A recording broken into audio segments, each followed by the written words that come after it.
नमस्कार सर्वांना. दलित स्वयंसेवक संघ आणि अण्णाभाऊ साठे स्मारक संस्था पुणे यांच्या वतीनं अण्णाभाऊ साठे यांच्या शाहिरी संस्कृती संदर्भात मी आज आपणाशी संवाद साधणार आहे. माझा आवाज सर्वांना ऐकू येत असं मी गृहीत धरतो. पुन्हा एकदा सर्वांना नमस्कार करतो. ही जवळपास या संस्थेच्या वतीनं 360वी अशा प्रकारची व्याख्यान आहेत. दादासाहेब सोनवणे, सुदर्शन आणि त्यांचे सर्व सहकारी गेली वर्षभर या शताब्दीच्या निमित्तानं महाराष्ट्रातल्या सामाजिक कार्यकर्त्यांची, विचारवंतांची, अभ्यासकांची अण्णाभाऊ साठेंच्या वाङ्मयासंबंधी, त्यांच्या जीवनकार्यासंबंधी विविध व्याख्यानं वर्षभर आयोजित करतात. ही फार उल्लेखनीय अशा प्रकारची बाब आहे. या शताब्दी वर्षामध्ये अण्णाभाऊ साठे यांच्या कार्याचं स्मरण करणं आणि त्यांच्या विचारांचा, कार्याचा, वाङ्मयाचा वारसा नव्या पिढीपर्यंत घेऊन जाण्यासाठी अशा प्रकारची व्याख्यानमाला प्रबोधन स्वरूप अधिक हितकारक समाजासाठी आणि समाज जागृतीसाठी आणि प्रबोधनासाठी फार महत्त्वाचं आहे असं मला वाटतं. याची अनेक कारणं आपल्या सामाजिक आणि सांस्कृतिक राजकीय जीवनामध्ये देखील पाहायला मिळतात. एकतर नव्यानं अण्णाभाऊंच्याकडं आपण पाहायला पाहिजे. त्यांच्या कार्याकडं आणि वाङ्मयाकडं एक पुनर्वाचनाची एक नवी दृष्टी या शताब्दी वर्षामध्ये महाराष्ट्राभरमध्ये चालवयास आपल्याला दिसतं. आणि म्हणून अण्णाभाऊंच्या वाङ्मयाची पुनर्भेट ही भारतीय समाजाला, महाराष्ट्रीय समाजाला कधीही हितकारक अशा प्रकारची गोष्ट मानावी लागेल. या शताब्दी वर्षात काही उल्लेखनीय प्रयत्न अण्णाभाऊंच्या संबंधानं महाराष्ट्रामध्ये झालेले आपल्याला दिसतील. परंतु मराठी वाङ्मयीन विचार विश्वामध्ये आणि वाङ्मयीन संस्कृतीमध्ये अण्णाभाऊंच्या कार्याकडं आणि त्यांच्या वाङ्मयाकडं फारसं गांभीर्यानं आणि नीट पाहिलं गेलेलं आहे असं माझं स्वतःचं आणि अनेक मान्यवरांचं देखील मत आहे. याची अनेक कारणं आपल्या सांस्कृतिक जीवनातल्या प्रभुत्व संबंधामध्ये पाहायला मिळतात. एकतर अण्णाभाऊंच्या वाङ्मयाकडं प्रचारी वाङ्मय म्हणून देखील खूप मोठ्या प्रमाणामध्ये पाहायला गेलं आणि दुसऱ्या बाजूला एक लोकप्रिय मरणाचं वाङ्मय म्हणून देखील अण्णाभाऊंच्या लेखनाकडं आणि कार्याकडं पाहायला गेलेलं आपल्याला दिसतं. आणि अशा प्रकारच्या महाराष्ट्राच्या सांस्कृतिक जीवनातल्या मौनाच्या प्रदेशाला या शताब्दी वर्षानं पुन्हा एकदा अण्णाभाऊंच्या कार्याकडं आपण नव्यानं पाहू शकतो. त्याचं एक स्मरण या निमित्तानं करणं मला फार महत्त्वाचं वाटतं. मला स्वतःला आणि महाराष्ट्राच्या सामाजिक जीवनातल्या आणि सांस्कृतिक जीवनातल्या गेल्या 10 वर्षातल्या काही गोष्टींकडं आपण एका वेगळ्या नजरेनं देखील पाहायला पाहिजे. या गोष्टीचा मी इथे आवर्जून एक उल्लेख करतो की कॉम्रेड गोविंद पानसरे यांनी 2008 साली कोल्हापुरातून कॉम्रेड लोकशाहीर अण्णाभाऊ साठे साहित्य संमेलनाची सुरुवात केली आणि महाराष्ट्रभर 7 संमेलनं, महाराष्ट्राच्या वेगवेगळ्या भागांमध्ये, वेगळ्या प्रदेशांमध्ये ही साहित्य संमेलनं घेतली. अण्णाभाऊंच्या जीवन कार्याकडे एका नव्या दृष्टीनं, एका वेगळ्या सामाजिक आणि राजकीय आणि सांस्कृतिक परिप्रेक्ष्यामध्ये आपण सर्वांनी पाहायला पाहिजे. याचं एक इतिहासदत्त अशा प्रकारचं भान गोविंद पानसरेंना होतं. या संमेलनाच्या निमित्तानं महाराष्ट्रातल्या आणि महाराष्ट्राबाहेरील अनेक नामवंतांना त्यांनी आपल्या कामामध्ये सहभागी करून घेतलं. त्यांचं स्वतःच असं म्हणणं होतं की महाराष्ट्रातल्या बुद्धिमंतांना, विचारवंतांना अण्णाभाऊंच्या कार्याचा विसर पडलेला आहे किंवा त्यांच्याकडे नीट पाहिलं देखील गेलेलं नाही. आणि म्हणून अगदी डॉक्टर गोपाळ गुरु सर असतील, अरुण कमल सारखे हिंदीमधले नामवंत लेखक असतील आणि महाराष्ट्रातले वेगवेगळ्या विचारधारेंचे, चळवळींमधले, सामाजिक परिवर्तनाच्या लढाईमध्ये काम करणाऱ्या कार्यकर्त्यांच्यापासून विचारवंतांपर्यंत पानसरे यांनी सहभागी करून घेतलं. एवढंच नव्हे तर अण्णाभाऊंच्या वाङ्मयाचा प्रसार आणि जागृती होण्यासाठी अतिशय अल्प दरामध्ये अण्णाभाऊ साठे यांच्या वाङ्मयाचा संच त्यांनी महाराष्ट्रभर प्रसारित केलेलं दिसतं की सामान्य कार्यकर्त्यांपर्यंत, तळागाळातल्या छोट्या माणसांपर्यंत अण्णाभाऊंचा विचार गेला पाहिजे या धारणेतून कॉम्रेड पानसरे यांनी फार महत्त्वाचं कार्य केलं आणि त्याचं स्मरण या निमित्तानं मला फार महत्त्वाचं वाटतं. एक तर मी असा विषय घेतला की अण्णाभाऊंच्या कवितेकडं, गाण्याकडं, शाहिरीकडं एका संस्कृती संदर्भामध्ये आपण नव्या दृष्टिकोनातून पाहायला पाहिजे. एकतर अण्णाभाऊंची सबंध कविता, सबंध गाणं, सबंध शाहिरी ही चळवळीच्या फोर्समधून, रेट्यामधून निर्माण झालेली आहे. सामाजिक परिवर्तनाच्या आणि सामाजिक बांधिलकीच्या लढ्यामध्ये एक महत्त्वाचा हा शाहीर आधुनिक महाराष्ट्रामध्ये आपल्या एका वेगळ्या दृष्टिबिंदूतून महाराष्ट्र संस्कृतीचं, भारतीय संस्कृतीचं आणि जागतिक संस्कृतीचं देखील एक वेगळं आकलन अण्णाभाऊ साठे मांडू पाहत आहेत. आणि म्हणून एका वेगळ्या विषयांच्या संदर्भामध्ये अण्णाभाऊंच्या वाङ्मयातील किंवा शाहिरी मधील संस्कृती संदर्भामध्ये काही विचार लोकांपर्यंत संवाद स्वरूपामध्ये मांडावा अशी एक भावना, नम्र भावना माझ्या या पद्धतीमध्ये आहे. संस्कृती ही कल्पना अतिशय व्यापक आणि अतिशय गुंतागुंतीच्या स्वरूपाची आहे. संस्कृतीच्या व्याख्या किंवा त्याच्या संकल्पनेच्या स्वरूपामध्ये अनेक वेगळ्या प्रकारच्या मांडणी दीर्घ कालखंडामध्ये झालेल्या दिसतात. या जीवन पद्धतीचं बांधकाम कशा पद्धतीनं लोककलावंत माणसं विचारवंत करत राहतात. एक मानव समूह म्हणून अगदी जीवनरीतीपासून लोकव्यवहारापासून संस्कृतीचं एक व्यापक गुंतागुंतीचं एक महाजाळ निर्माण झालेलं असतं. भूमी, प्रदेश, राष्ट्र, समूह, परंपरा, इतिहास, धर्म ते विज्ञान अशा अनेक गोष्टींचा एक व्यापक अशा प्रकारचा एक जाळा संबंध या संस्कृतीच्या व्यापक संकल्पनेमध्ये आपल्याला विचार करता येऊ शकतो.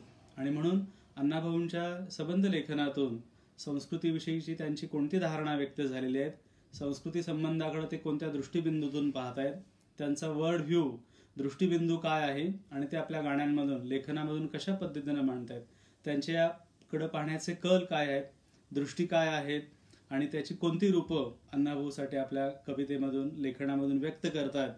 एकतर या संस्कृती संबंधानं किंवा त्यांच्या आकलनासंदर्भामध्ये दोन गोष्टींचा आवर्जून उल्लेख करावा लागतो. एक म्हणजे अण्णाभाऊंची जडणघडण जी झाली ती पश्चिम महाराष्ट्रातल्या जुन्या सातारा जिल्ह्यातील आणि आत्ताच्या सांगली जिल्ह्यातील वाटेगाव आणि या परिसरातल्या जीवनानं, लोकजीवनानं, ग्रामीण जीवनानं, कृष्णा कोयना खोऱ्यातील नदीकाठच्या परिसरानं आणि प्रदेशानं एक समूह जग त्यांनी ज्या पद्धतीचं पाहिलं तर त्याचा एक संबंध त्यांच्या या संबंध जडणघडणी पाठीमागं मनपिंडा पाठीमागं असं आपल्याला दिसतं.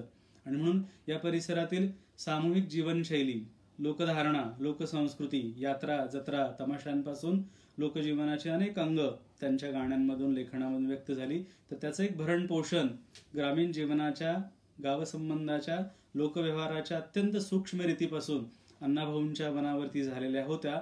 हा एक भाग आहे. आणि दुसरा, उपजीविकेसाठी म्हणून अण्णाभाऊंच्या कुटुंबाने मुंबईला आपलंसं केलेलं आपल्याला दिसतं. तर या अण्णाभाऊंच्या मुंबई महानगरामधल्या, शहरामधल्या वास्तव्य काळातल्या त्यांच्या जडणघडणीच्या संदर्भात फार महत्त्वाचा संबंध आहे.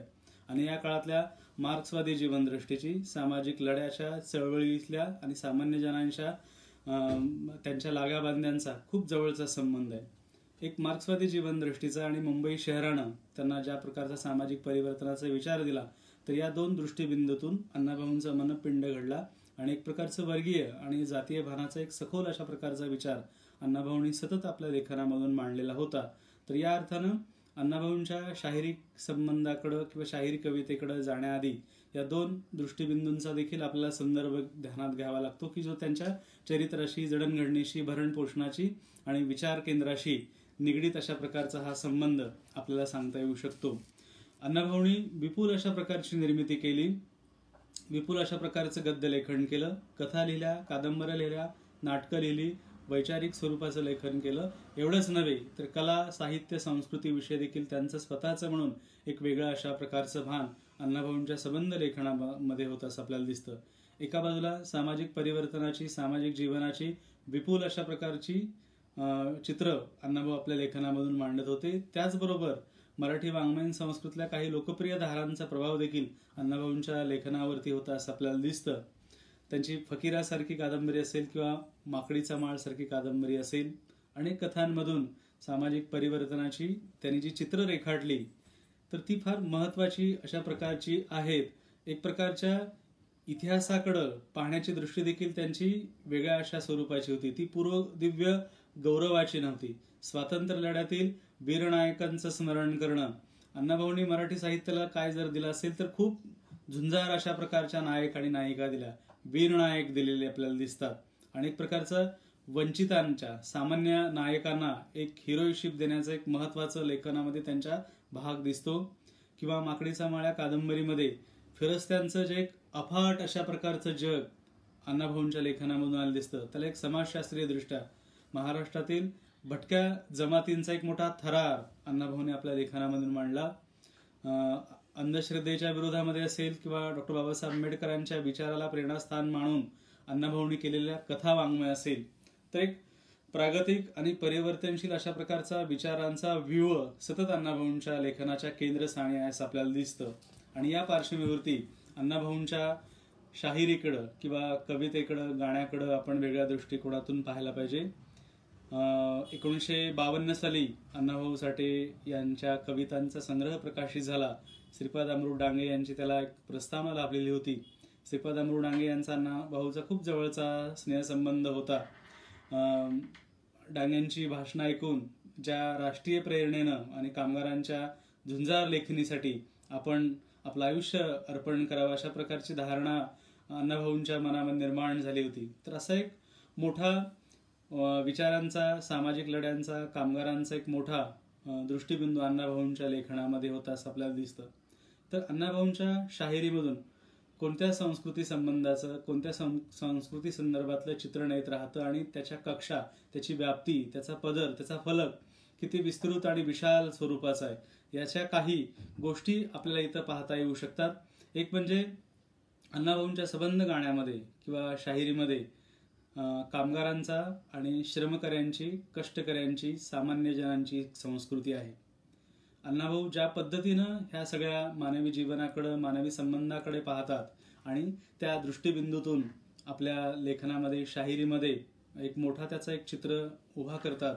एक म्हणजे मजुरांचं, कामगारांचा एक मोठा चित्रफलक अण्णाभाऊंच्या शाहिरी कवितेमध्ये.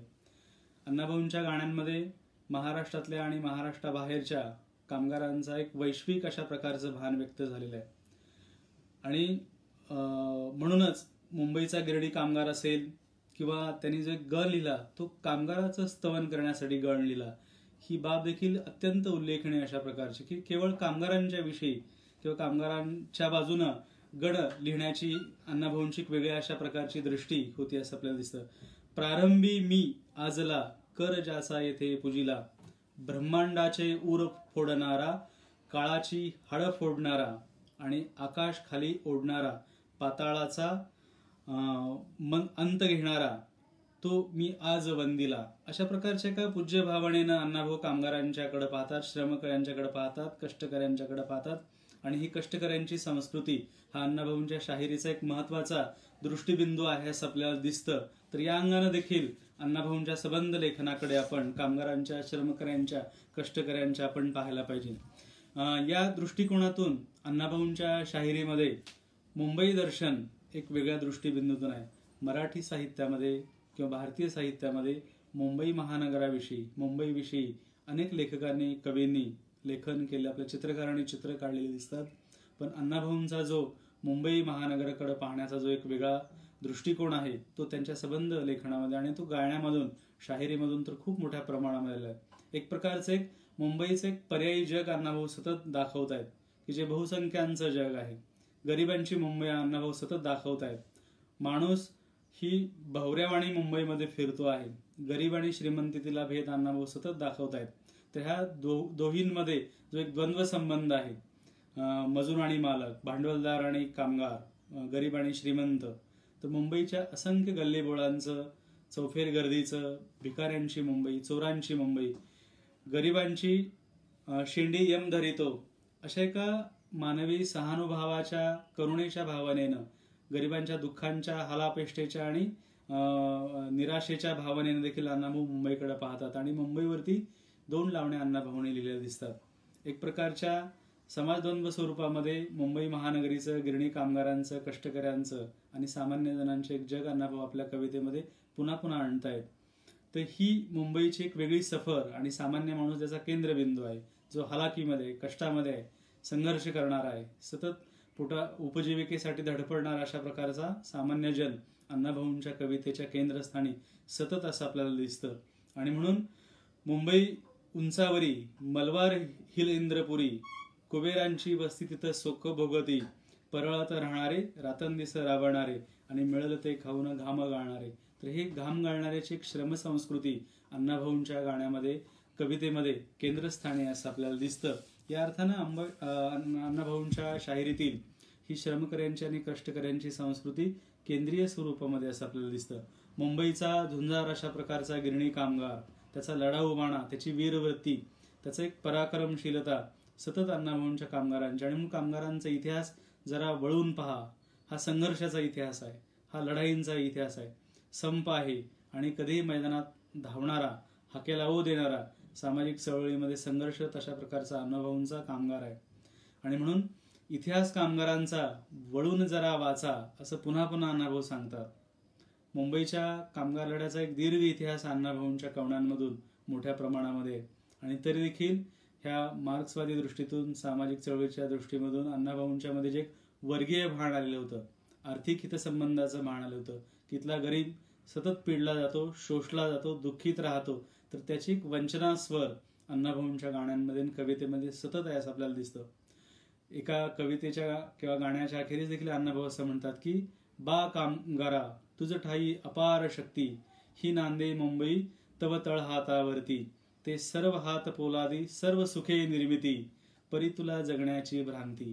ह्या जगण्याच्या भ्रांतीसाठी अण्णाभाऊंच्या मनातला परात्मभाव का हा शेवटचा मनुष्य, तळातला मनुष्य सतत दुःखी आणि शोषित राहतो, तर त्याच्या भ्रांतीसाठी, त्याच्या जगण्याची, लढाईची, संघर्षाची कहाणी अण्णाभाऊ सतत मांडत राहतात. आणि म्हणून अण्णाभाऊंच्या शाहिरीमध्ये लोकजीवनातल्या ह्या कामगारांचा, मजुरांचा आणि कष्टकऱ्यांची एक मोठी संस्कृती सतत व्यक्त झालेली आपल्याला दिसते. तर या अर्थानं देखील अण्णाभाऊंच्या या लोकजीवनातल्या श्रमण संस्कृतीचा एक महत्त्वाचा भाग म्हणून आपण पुन्हा पुन्हा उल्लेख करायला हवा.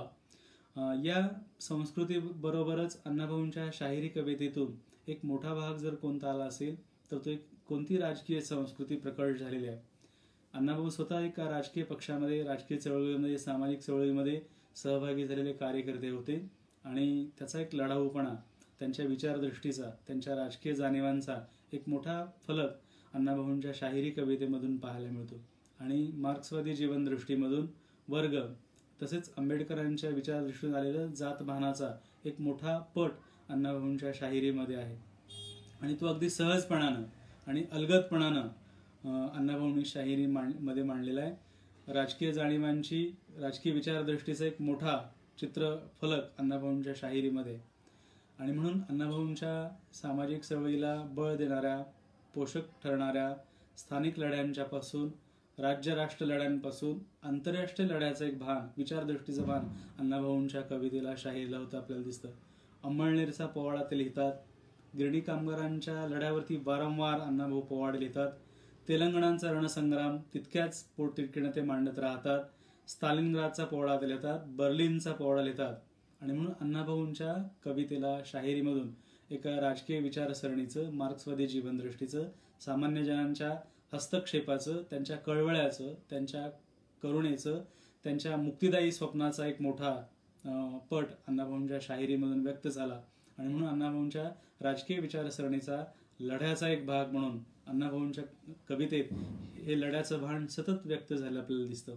स्टालिनग्रादचा पोवाडा असेल किंवा बर्लिनचा पोवाडा असेल किंवा अंमळनेरचा पोवाडा असेल, ज्या पद्धतीनं अण्णाभाऊ हे नॅरेशन, कथन मांडतात, व्यक्तींच्या झुंजार कथा, त्यांच्या लढण्यांच्या झुंजार कथा अण्णाभाऊ मांडत राहतात. आणि ही लढाई हस्तक्षेपाची लढाई आहे, विजयी यात्रेची लढाई आहे, सामान्य जनांची लढाई. आणि या परिवर्तनाच्या विजयी यात्रेमध्ये माझं गाणं, माझी शाहिरी सतत केंद्रभागी, अग्रभागी राहायला पाहिजे, याचा एक मोठा विचार दर्शन अण्णाभाऊंच्या कवितेमध्ये किंवा शाहिरीमध्ये एक राजकीय संस्कृतीचा भाग म्हणून आलेलं आपल्याला दिसतं. आणि या दृष्टिकोनातून आपण जर पाहिलं तर अण्णाभाऊंच्या कवितेतले नायक हे युद्धनायक आहेत, हे वीरनायक आहेत, सतत लढणारे, न खचणारे, न पिचणारे, सतत उभं राहणारे, संघर्ष करणारे, आघाडी मारणारे, बिनी मारणारे आणि सतत कूच करणारे, सत्वर उठणारे, ध्वजा अंगावर घेऊन जाणारे. आणि म्हणून या युद्धनायकांची एक मोठी उपलब्धी अण्णाभाऊंच्या संस्कृतीविषयक भानामधून व्यक्त झाली आपल्याला दिसतो. हा सामान्य माणूस सैनिकाच्या स्वरूपाचा आहे, लढाऊ स्वरूपाचा आहे, युद्धवीर आहे. आणि त्याच्या संघर्षाच्या, त्याच्या बलिदानाच्या मोठ्या कथा अतिशय उत्सवी भाषेमध्ये अण्णाभाऊने आपल्या पोवाड्यांमधून आणि शाहिरीमधून सांगितलेले दिसतात. आणि या राजकीय क्रांती स्वप्नाचा एक भाग म्हणून, सामान्यांच्या मुक्तिदायी स्वप्नांचा अवकाश म्हणून अण्णाभाऊंच्या शाहिरीमध्ये युद्ध आणि युद्ध मैदानाला फार महत्वाचं स्थान आहे आपल्याला दिसतं. अण्णाभाऊंच्या गाण्यामध्ये सतत मैदान येत राहतात. हा अवकाश जो आहे, मैदानांचा अवकाश, हा युद्धभूमीचा अवकाश आहे, रणसंग्रामांचा अवकाश आहे, हा झुंजारपणाचा अवकाश आहे. आणि सतत चढाईला, आक्रमणाला, धडक मारण्याला, बिनी मारण्याला आणि आघाडी करण्याला अतिशय महत्व अण्णाभाऊंच्या गाण्यामध्ये. आन घे समरांगणात जाण्याची, अपरिमित शौर्य झुंजी आणि घनघोर युद्धानं पेटलेला असा एक युद्ध लवाजमा आणि त्याचा रणभेदी गर्जनाने आसमंत व्यापलेला आहे अशा एका पोवाड्यांचं एक भान अण्णाभाऊंच्या कवितेमध्ये. आणि म्हणून युद्धनायक आणि युद्धभूमीला अण्णाभाऊंच्या लढ्याच्या क्रांती स्वप्नातलं एक महत्व म्हणून अण्णाभाऊंच्या गाण्यांमधून आणि शाहिरीमधून सतत तो भाग आला. आणि तो मला फार महत्वाचं या दृष्टीबिंदून देखील कोणत्या राजकीय स्वातंत्र्याचं आणि सामाजिक स्वातंत्र्याचं अण्णाभाऊ स्वप्न पाहत होते आणि या स्वप्नांची भूमी रणसंग्रामामधून लढाईमधून ती कशी साकार होणार आहे याचा एक मोठा स्वप्नभूमीचा एक युटोपिया अण्णाभाऊंच्या गाण्यामधून सतत व्यक्त आपल्याला झालेला दिसतो. त्याचबरोबर ह्या एक अण्णाभाऊंच्या कवितेचं गाण्याचं म्हणून एक संभाषित आहे, त्यांचं म्हणून एक संज्ञा पण आहे, त्यांचं म्हणून म्हणण्याची एक पद्धत आहे. लाल रंगाला अण्णाभाऊंच्या आणि हत्यारांना शस्त्रांना अत्यंत महत्व अण्णाभाऊंच्या शाहिरीमध्ये. संस्कृतीच्या कोणत्या प्रतीकांचा आणि प्रतिमांचा वापर अण्णाभाऊ सातत्यानं आपल्या लढाईच्या गाण्यामध्ये करत राहतात हे पाहणं देखील फार महत्वाचं आहे. आणि म्हणून लाल सैनिक, लाल शिपाई, लाल ध्वजा, रक्त आणि बलिदान, लाल रंगाचं एक पराकोटीचं आकर्षण अण्णाभाऊंना आहे. मार्क्सवादी जीवनदृष्टीमध्ये ज्या लाल रंगानं भारी झालेला असा हा सगळा क्रांतीचा एक माहोल आहे तो अण्णाभाऊंनी सतत आपल्या लेखनामध्ये बांधून ठेवलेला आहे. आणि म्हणून तिथला सैनिक हा लाल सैनिक आहे, लाल झुंजार आहे. आणि या सैनिक लाल वीराचं स्मरण एका अर्थानं या वीरांच्या स्मृतिगाथा, बलिदानाच्या स्मृतिगाथा अण्णाभाऊंनी एका अर्थानं आपल्या गाण्यांमधून आणि कवितेमधून मांडली दिसतात. या लाल रक्ताचं इतकं मोहिनी आकर्षण अण्णाभाऊंना फार मोठ्या प्रमाणात आहे. रक्ताची लाली दर्याला रंगीण आली किंवा परळात प्रलय झाला लाल बागला लाल रंग आणिला या प्रकारच्या एका परमोत्कर्षाच्या शौर्याचा आणि वीरत्वाची एक दृष्टीबिंदू अण्णाभाऊंनी लाल ह्या रंगामधून सतत प्रतीक रूपानं मांडले आपल्याला दिसते. आणि म्हणून लाल रक्ताची भाषा आणि हत्यार की हत्यार आणि शस्त्र ही आक्रमणाचे आहे, चढाईचे आहे, प्रतिआक्रमणाचे आहे. हे एक नवं संभाषित मराठी कवितेला आणि गाण्याला शाहीर अण्णाभाऊसाठी यांनी दिलं. आणि ही एक नवी भाषा देखील अण्णाभाऊंनी मराठी कवितेला आणि एका अर्थानं त्यांच्या गाण्याला त्यांनी दिलेली आपल्याला दिसते. तर हा एक मोठा दृष्टीबिंदू अण्णाभाऊंच्या कवितेमध्ये मोठ्या व्यापक पद्धतीने आपल्याला दिसतो. या सगळ्या अण्णाभाऊंच्या गाण्यांमधून आणखी संस्कृती संदर्भामध्ये मी त्याचा पुन्हा पुन्हा वारंवार उच्चारणी करत आलेलो आहे. अण्णाभाऊंचं महाराष्ट्र संस्कृतीविषयी, महाराष्ट्र परंपरेविषयी आणि इतिहासाकडे पाहण्याच्या अण्णाभाऊंच्या एक वेगळ्या अशा प्रकारची दृष्टी व्यक्त झालेली आपल्याला दिसते. महाराष्ट्राविषयीचं जे वर्णन किंवा कथन अण्णाभाऊने आपल्या गाण्यांमधून आणि शाहिरीमधून मांडलेलं आहे ते एक महाराष्ट्राविषयीचं एक अपरंपार अशा प्रकारचं प्रेम अण्णाभाऊंच्या मनामध्ये होतं. महाराष्ट्र भूमीचं, महाराष्ट्र प्रदेशाचं बांधकाम करत असताना ज्या शब्दांमध्ये किंवा ज्या विशेषणांमध्ये अण्णाभाऊने केलेलं आहे ते पाहायला असताना त्यांच्या भाषा वैभवाची आणि त्यांच्या महाराष्ट्र बिंदूबद्दलची एक वेगळी जाण कोणाही माणसाच्या मनामध्ये निर्माण होत राहते. मी अनेक वेळा सांगतो की महाराष्ट्राची जी परंपरा आहे आणि ही परंपरा गतिशील अशा प्रकारची परंपरा आहे, जी चलस्वरूपाची आहे, प्रागतिक स्वरूपाची आहे, सामाजिक परिवर्तनाची ही परंपरा आहे.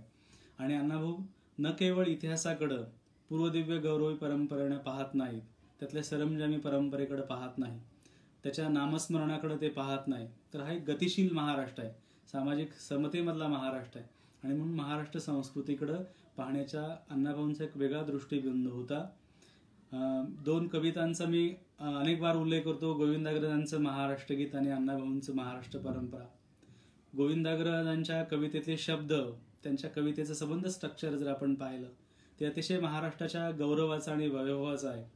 दगडाधोंड्यांच्या देशा किंवा अंजन कांचन करवंदीच्या देशा हे हिप्नोटाईज संमोहित करणारं भाषाभान गोविंदाग्रजांच्या कवितेमध्ये. पण संबंध दोन्ही कविता पाहिल्या तर गोविंदाग्रज एका बुरुजावरून, एका टेकडीवरून महाराष्ट्र पाहत आहेत आणि अण्णाभाऊंची कविता जर पाहिली आपण, अण्णाभाऊंचा जर महाराष्ट्र पाहिला तर इथल्या महाराष्ट्रातील धान सृष्टी असेल, पिकं असतील, जमिनी असतील, नद्या खोऱ्यांची नावं असतील, प्रदेशांचं असेल, अगदी शेतजमिनीवरल्या जमिनीवरच्या कारळ्यांच्या पिकापासून ते इथल्या फुला शेतींचं अतिशय भरड अशा सामाजिक जीवनाचा अण्णाभाऊ ज्या पद्धतीचं वर्णन करतात आणि महाराष्ट्राचं वर्णन करताना त्यांच्या वाणीला जे अपरिमित अशा प्रकारचं भाषा वैभव प्राप्त होतं हे पाहताना थक्क होतं अशा प्रकारचं. आणि म्हणून महाराष्ट्र समाजाचं, महाराष्ट्र भूमीचं, महाराष्ट्र प्रदेशाचं एक वेगळं वाचन अण्णाभाऊंच्या गाण्यांमध्ये आणि शाहिरीमध्ये असं आपल्याला दिसतं. रामाची आणि श्रमाची ही भूमी आहे, तशीच ती खुरप्याची आणि दोरींची देखील आहे. त्याचबरोबर हा महाराष्ट्र समाज कशा पद्धतीचा आहे किंवा त्यांचा जो व्यापक पदर जर आपण पाहिला अण्णाभाऊंच्या जाती संबंधाचा, समाज वाचनाचा किंवा समूहभानाचा किंवा विचारदृष्टीचा, ही अवनी आदिवाशांची, कोळी भिल्लांची, मांग रामोशांची, कैक जातींची, प्राणाहुनी प्यार, परंपरा ज्याची असे अपार. तर इतकं विशाल अशा प्रकारचं, इतकं विस्तृत अशा प्रकारचं भान आणि तळातल्या सामान्य माणसांपासून वरच्या माणसांपर्यंतचा एक मोठा संस्कृतीला वृद्धिंगत करणाऱ्या, चल करणाऱ्या आणि सातत्य ठेवणाऱ्या महाराष्ट्र समाजाचं एक व्यापक अशा प्रकारचं भान आहे. आणि महाराष्ट्राची परंपरा हा मराठी काव्य परंपरेतला महाराष्ट्र समाज वाचण्याचा एक महत्वाचा दृष्टिबिंदू आहे. आणि ही व्यापकता अण्णाभाऊंच्या विचारदृष्टीमधून आणि सामान्य माणसांवरच्या प्रेमापोटी आलेली होती असं आपल्याला दिसतं. त्यांच्या महाराष्ट्र गीतावरच्या कवितेमध्ये ज्या प्रकारची पिकांची नावं येतात, कारळा फुले गोजिरी, उधळून महाराष्ट्रावरी, राळ्याचे लोंब पुढे लवून मुजरा करती. अण्णाभाऊंच्या कवितेमध्ये किंवा शाहिरीमध्ये निसर्ग जो आहे आणि या निसर्गाची रचना देखील अण्णाभाऊंनी सामान्य माणसाच्या हिताकरता, त्याच्या सुखसंवर्धनाकरता, त्याच्या स्वप्नासाठी आणि त्याच्या मुक्तिदायी अवकाशासाठी निसर्गाचं बांधकाम देखील अण्णाभाऊंच्या कवितेमध्ये आणि गाण्यामध्ये खूप मोठ्या प्रमाणामध्ये आपल्याला दिसतं. महाराष्ट्राची वीरवृत्ती, महाराष्ट्राचा स्वाभिमान आणि महाराष्ट्राचा बाणा, अगदी महाराष्ट्राचा इतिहास वाचनाचं छत्रपती शिवाजी महाराजांच्या पासून, प्रतिसरकारच्या ग्रामराज्याच्या संकल्पनेपासून, कामगारांच्या लढ्यांपासून ते आधुनिक महाराष्ट्राची जडणघडण ज्या इतिहास परंपरेनं केली, तर या इतिहास परंपरेचा कडे पाहण्याचा एक वेगळा दृष्टिबिंदू अण्णाभाऊंच्या सबंध शाहिरीमध्ये असं आपल्याला दिसतो. आणि म्हणून ही आनंद भोवरी आहे, महाराष्ट्र भूमी आनंद भोवरी आहे. आणि म्हणून महाराष्ट्राची परंपरा पुढे नेण्याला, सतत पुढे जाण्याला, या गोष्टीला आघाडीवर जाण्याला, एक प्रकारचं प्रागतिक राज्य राष्ट्र बनवायला अण्णाभाऊंच्या गाण्यामध्ये फार महत्वाचं स्थान आहे. आणि म्हणून महाराष्ट्र संस्कृती, महाराष्ट्र संस्कृतीचं अतिशय व्यापक दृष्टिबिंदूतून केलेलं वाचन अण्णाभाऊंच्या शाहिरीमध्ये आहे. आणि म्हणून महाराष्ट्रावरुणी टाक ओवाळुनी काया, असं कवी ज्यावेळेस एखादं म्हणतो, कोणा कवीनं महाराष्ट्राविषयी इतकं अपरंपार अशा प्रकारचं महाराष्ट्राच्या तेजस्वी बाण्याविषयी, त्याच्या गतिशीलतेविषयी, त्याच्या सामाजिक लढ्याविषयी आणि व्यापक सामाजिक दृष्टिबिंदूविषयी फार अपवादभूत कवींनी अशा प्रकारचा भान व्यक्त केलेलं दिसतं. आणि म्हणून अण्णाभाऊंच्या कवितेमध्ये महाराष्ट्र समाजाला आणि महाराष्ट्र भूमी वाचनाला अतिशय महत्वाचं स्थान आहे असं आपल्याला दिसतं. या अंगानंच अण्णाभाऊंच्या अन्य काही संस्कृतीविषयक गोष्टींचा देखील आपण उल्लेख करू शकतो. शेतकरी चळवळीला, शेतकरी लढ्यांना, शेतकऱ्यांच्या जीवनाला देखील अण्णाभाऊंच्या गाण्यांमध्ये, शाहिरीमध्ये महत्वाचं स्थान आहे. एक प्रकारची ही कष्टकऱ्यांची आणि श्रमण अशा प्रकारची संस्कृती आहे. शेतकऱ्यांच्या जीवनामध्ये एक साफल्य भाव पाहावा, एक सुफळ भाव पाहावा, त्यांचं जीवन आनंदी, कल्याणमय व्हावं. हा रात दिन राबणारा जो माणूस आहे तो अधिक आनंदमयी व्हावा आणि सामाजिक लढ्यानं त्याची एक जूट व्हावी आणि त्यांच्या जीवनामध्ये हा उद्याचा सुंदर दिवस भोगवावा, असं एक स्वप्न अण्णाभाऊंच्या शेतकऱ्यांच्या विषयी गाण्यांमधून किंवा कवितेमधून देखील व्यक्त झालेलं आपल्याला दिसतं. कोणती पिकं, कोणती शेती अण्णाभाऊंच्या गाण्यांमधून आलेली आहे? कणसं आहेत, गहू खपलीचा भिवंग आहे, कारळा आहे, राळा आहेत आणि सगळ्या धान्यांचा राजा शाळू असं म्हटलेलं आहे. तर अत्यंत सामान्य कष्टकरी शेतकऱ्यांच्या, शेतमजुरांच्या शेतीचं आणि त्या शेतकऱ्यांच्या चांगल्या दिवसाचं एक स्वप्न अण्णाभाऊंच्या गाण्यांमधून खूप मोठ्या प्रमाणामध्ये आलेलं दिसतं. जीवा परीस आमुची प्यारी, धरणी कसेल त्याची सारी. आता हे धरणी कसेल त्याची सारी हे चळवळीच्या फोर्समधून, सामाजिक लढ्याच्या दाबातून आणि सामाजिक परिवर्तनाचा एक मंत्र देणाऱ्या आंदोलनाचं एक प्रतीक म्हणून कसेल त्याची जमीन हा एक त्या काळातला एक मोठा पैस शेतकऱ्यांच्या विषयी, शेती जीवनाविषयी, गोरगरीब कष्टकऱ्यांच्या विषयी आणि शेतकऱ्यांच्या विषयी एक वेगळं भान अण्णाभाऊंच्या कवितेमधून आपल्याला दिसतं. आणि आपल्या स्वतःच्या चांगल्या दिवसासाठी सर्व शेतकऱ्यांनी एकजूट केली पाहिजे आणि भांडवली सत्तेचा एक बिमोड केला पाहिजे आणि अखेरीचा टोला, शेवटचा टोला आपण हाणला पाहिजे आणि काळावर चाल करणं. आता हे देखील अण्णाभाऊ कालावकाशाची, इतिहासाची परिमाणं कशी बदलतात याचं एक सूत्र अण्णाभाऊंच्या कवितेमध्ये सतत आहे. तर काळावर चाल करणं आणि हत्यार नीट धर, तर हा राजकीय हस्तक्षेपाचा, लढाईचा, क्रांतीचा एक म्हणून राजकीय हस्तक्षेपाचं एक भान अण्णाभाऊंच्या गाण्यामध्ये सतत आहे. हत्यार परजणं, शस्त्र परजणं आणि लढाई करणं आणि कूच करणं याचा एक मोठा मंत्र अण्णाभाऊंच्या शेतकरी कवितेमध्ये असं आपल्याला दिसतं. ह्या सगळ्या संबंधानं अण्णाभाऊंच्या संबंध शाहिरीकडे आपण पाहायला पाहिजे. अण्णाभाऊंच्या संस्कृती संदर्भातल्या एका गाण्याचा किंवा कवितेचा उल्लेख केल्याशिवाय त्याला कधी पूर्णत्व येऊ शकत नाही. अण्णाभाऊंनी किंवा एकूण संबंध मराठी काव्य परंपरेमध्ये माझी मैना गावावर राहिली यासारखी जी छक्कड अण्णाभाऊंनी लिहिली, वास्तविक या कवितेकडं आपल्या ज्ञानपरंपरेनं, शिक्षकांनी, वाङ्मयाभिरुचीनं एक प्रेमकविता, एक विरह प्रीत कथा म्हणून पाहिलेलं दिसतं. मात्र ही एक प्रतिकात्मक स्वरूपाची राजकीय कविता आहे आणि अण्णाभाऊंचं राजकीय भान किती नेमकं, काटेकोर, सुस्पष्ट अशा स्वरूपाचं होतं. कुठं हल्ला करायचा आहे, कुठं चढाई करायची आहे आणि एक प्रकारच्या दुभंग महाराष्ट्राचं आणि अभंग महाराष्ट्राचं एक स्वप्न अण्णाभाऊंच्या गाण्यांमध्ये माझी मैना गावावर राहिलीमध्ये. त्यातली शब्दकळा जर आपण पाहिली, त्यातली कडवी पाहिली, अण्णाभाऊंच्या गाण्यामध्ये, कवितेमध्ये शब्दांचा वापर, त्यातलं नॅरेशन, त्यातले खटके, तुकडे, आघात, हा एका अर्थानं परफॉर्मन्स, सादरीकरणाच्या भागाला आणि अनेक शाहिरांना आपण हे गाणं, ही शाहिरी अधिक उत्तुंगपणानं, परमबिंदूनं सादर करावी अशी अहमिका महाराष्ट्रातल्या अनेक शाहिरांना अजूनही आव्हान ठरावं अशा प्रकारचं हे गाणं किंवा ही कविता असं आपल्याला दिसतं. अत्यंत लोकप्रिय, लोकभावनेला, जनभावनेला हात घालणारं आणि प्रीतकथेचा किंवा प्रेम कहाणीचा एक प्रतिकात्मक अशा प्रकारचा कॅनव्हास वापरून अण्णाभाऊंनी संयुक्त महाराष्ट्राच्या लढाईचं एक स्वप्न आणि त्या लढाईचा, युद्धाचा एक भाग म्हणून अण्णाभाऊंची माझी मैना कविता आहे.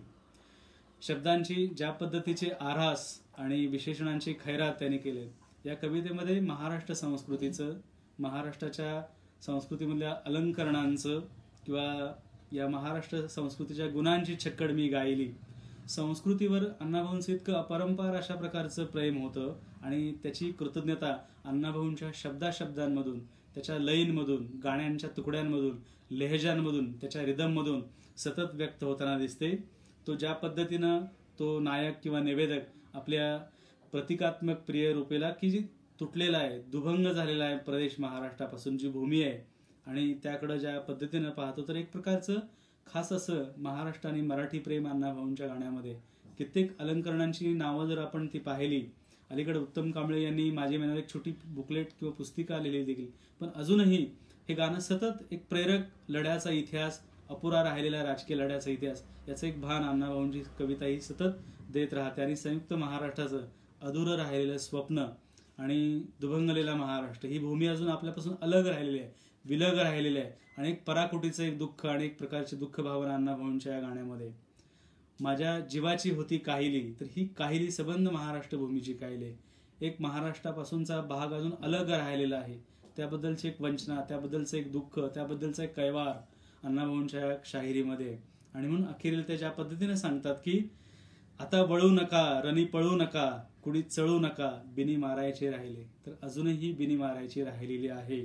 असं एक महाराष्ट्र भूमीचं ऐक्य भावना, एक संघराज्याची भावना सांगत असताना, महाराष्ट्राचा एक ऐक्य भावना सांगत असताना संयुक्त महाराष्ट्राच्या लढ्याचे क्रांती स्वप्न, भूमी विलग राहायचं, अलग राहण्याचं एक भान अण्णाभाऊंच्या माझी मैनामध्ये राहिलेलं आहे. आणि या अर्थानं देखील अण्णाभाऊंच्या संबंध गाण्यामध्ये, कवितेमध्ये आणि एकूण मराठी काव्य परंपरेमध्ये माझी मैना गावावर राहिली या कवितेला, या गाण्याला एक वेगळं अशा प्रकारचं महत्त्व असं आपल्याला दिसतं. ह्या सगळ्या संस्कृती संदर्भाचं चित्रण करत असताना अण्णाभाऊ कोणत्या भाषेमध्ये, कोणत्या रूपामध्ये ह्या सगळ्या दृष्टिबिंदूतून पाहतात, त्याचा एक संक्षिप्त असा मी इथं उल्लेख करतो की ज्या लोकसंस्कृतीचं, लोकभावनेचं, जनभावनेचं अण्णाभाऊ चित्रण करत होते, की त्यांचा दृष्टिबिंदू ज्या सामान्यांशी, शेतकऱ्यांशी, कष्टकऱ्यांशी, दलितांशी, कामगारांशी, मजुरांशी सतत अण्णाभाऊंच्या गाण्यांचा शब्द राहिलेला आहे. आणि हे गाणं मी का लिहितो आहे, ही कविता मी का लिहितो आहे, हे परंपरा प्रेम माझं का आहे, ज्या मायथॉलॉजीकडे अण्णाभाऊ पाहतात, काही वेळा परंपरेतल्या काही गोष्टींचा उल्लेख त्यांनी केला आहे, पण मला माझ्या समूहाला, माझ्या समाजाला, एका व्यापक समूहाला अपील करायचं, आवाहन करायचं आहे. आणि त्याचं गाणं, त्याचा रूपबंध आणि त्याचं सादरीकरण कशा प्रकारचं असायला पाहिजे. आणि म्हणून चळवळीचं गाणं, हे चळवळीचं गाणं आहे, हे सामाजिक परिवर्तनाच्या लढाईचं गाणं आहे आणि ते किती समूहाला अपील व्हायला पाहिजे. आणि म्हणून पुराण कथांकडे ते कोणत्या दृष्टिकोनातून पाहतात, भाषेकडे कोणत्या दृष्टिकोनातून पाहतात, कोणते शब्द वापरतात, लयीच्या किती पुनरावर्तन ते वापरतात, नॅरेशन कसं करतात, कथन कशा पद्धतीचं करतात, आणि संस्कृतीचा महाविक्राळ अशा प्रकारचा पट कोणत्या भाषेमधून कोणत्या शब्दांमधून म्हणतात. तर मराठी भाषेवरती इतकं अपरंपार अशा प्रकारचं प्रेम अण्णाभाऊंचं होतं. आणि लोकपरंपरेतील गण असेल, गवळण असेल, लावणी असेल, पोवाडा असेल, छक्कड असेल, या पारंपरिक लोकप्रकारांचा, लोकरचना प्रकारांचा अण्णाभाऊंनी सामाजिक परिवर्तनाचा आशय सांगण्यासाठी, सामान्य जनांचा आशय सांगण्यासाठी, त्यांच्या कळवळ्याबद्दलचं गाणं लिहिण्यासाठी, ह्या परिवर्तनाचा आशय सांगण्यासाठी हे लोकपरंपरेतले फॉर्म अतिशय हेतुपूर्वक, जाणीवपूर्वक वापरले.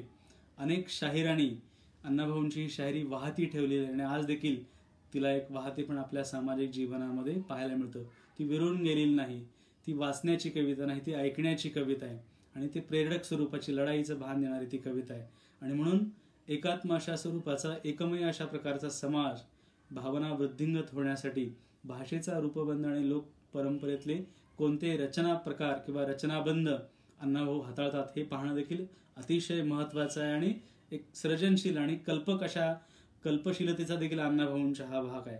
एका मोठ्या समूहाला, एका मोठ्या प्रदेशातल्या जनभावनेला आपल्याला हात घालायचा आहे, तर त्यांच्या मनातले रचनाबंध आपण निवडले पाहिजे, ती भाषा आपण निवडली पाहिजे, लोकांची भाषा आपण निवडली पाहिजे, त्यांच्या भाषेतलं गाणं आपण लिहिलं पाहिजे, रस्त्यावरचं गाणं आपण लिहिलं पाहिजे, ते गुणगुणायला हवं आणि एक लढाईची प्रेरणा या गाण्यामधून मिळायला पाहिजे. या प्रकारचे एक रचनाबंध अण्णाभाऊंनी सतत मांडलेले दिसतात. आणि म्हणून त्यांच्या कवितेमध्ये लोकसंस्कृतीतलं रूपबंधाचं आणि एका अर्थानं या रचनाबंधांचं अण्णाभाऊंनी संजीवीकरण केलेलं आहे, पुनरुज्जीवन केलेलं आहे. अर्थात हे पुनरुज्जीवन इतिहास गौरव प्रेमापोटी आलेलं नाही, परंपरा प्रेमापोटी आलेलं नाही, ईश्वराचं, धर्माचं गुणगान गाण्यासाठी परंपरा प्रेम आलेलं नाही, तर त्यांचं नॅरेशन, त्यांचं हे कथन, त्यांचं आव्हान एका साथ घालण्यासाठी, सत्वर त्याला उठवण्यासाठी, सतत दक्ष राहण्यासाठी, जागा राहण्यासाठी, आणि हा काफिला अधिक माणसांपर्यंत पोहोचला पाहिजे, त्याचा समुद्र झाला पाहिजे, त्याचा सागर झाला पाहिजे, या प्रकारचं एक भान अण्णाभाऊंच्या ह्या सगळ्या शब्दसृष्टीला, त्यांच्या लोकरचनाबंधाला आपल्याला दिसतं. पोवाडा, लावणीसारखे बंध देखील याच पद्धतीने त्यांनी हाताळले. आणि म्हणून लोकपरंपरेतल्या रचनाबंधांचं पुनःसंजीवीकरण एका वेगळ्या अर्थानं अण्णाभाऊंनी केलं. आणि परंपरेतल्या गाण्याला सामाजिक जीवनाचा आणि राजकीय लढ्याचा एक मोठा हत्याराचा एक भान अण्णाभाऊंनी आपल्या गाण्यांमधून आणि शाहिरीमधून सतत खूप मोठ्या प्रमाणामध्ये लिहिलेलं आपल्याला दिसतं. शेवटाकडे येत असताना मी एक दोन गोष्टींचा फक्त उल्लेख करतो की अण्णाभाऊंच्या कवितेकडं मराठी वाङ्मयीन संस्कृतीनं सतत आणि खूप दुर्लक्ष केलेलं दिसतं. आणि समीक्षेनं देखील एक मौनाचा देखील त्याच्यावरती पडदा टाकलेला दिसतो. एका प्रचारी बाणाचं साहित्य म्हणून त्याला हिणवलं गेलं. आणि दुसऱ्या बाजूला ते गंभीर स्वरूपाचं वाङ्मय नाही, राजकीय स्वरूपाचं आहे. तर त्यांची म्हणून एक स्वतःची राजकीय सामाजिक विचारदृष्टी होती. आणि जनभावने मात्र अण्णाभाऊंच्या शब्दाला, गाण्याला सतत जिवंत ठेवलं. अनेक लोकशाहिरांनी अण्णाभाऊंचं गाणं हे निरंतर वाहतं ठेवलेलं आहे. आणि म्हणून आजच्या ह्या सगळ्या सामाजिक लढ्यांच्या मध्ये, नव्या टेक्नॉलॉजीच्या भांडवलीच्या काळामध्ये सामान्यांचा, कष्टकऱ्यांचा आवाज अधिकाधिक क्षीण होत चाललेला आहे. आणि त्याला एक उठाव मिळण्यासाठी, एकमय समाजासाठी डॉक्टर बाबासाहेब आंबेडकर आणि मार्क्स यांच्या विचारदृष्टीची जोड असणारी एक विचारदृष्टी अण्णाभाऊंच्या गाण्यांमधून सतत आलेली आपल्याला दिसते.